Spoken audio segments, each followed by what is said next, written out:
Let's now retrieve the data that is saved in the database and display it in our table. For this, we need to create a new flow on the backend first.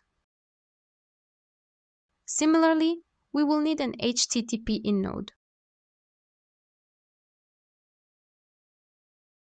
a function node. We have already pulled the database and we will need a response node. We connect all the nodes together. For now, we need the get method. We name it getProducts.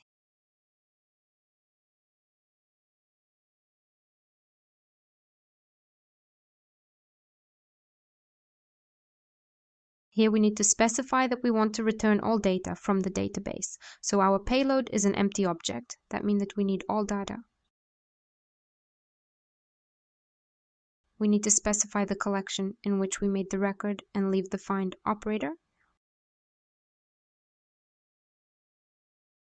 We click the deploy button. We return to the UI part and create a new API.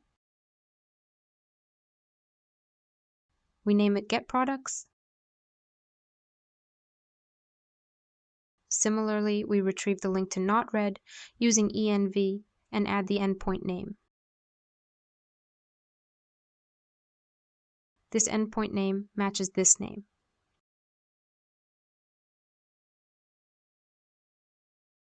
Next, in the table settings, we choose table data and specify that this widget should show us the result of executing the getProducts API. We add a call to getProducts when clicking the button. We find the event, choose execute a query. When clicking this button, we will retrieve all the products that are in the database. Let's try it, and we can see that our apple, which we created in the previous video, has appeared in the table. Let's visually hide the ID of this product in the table.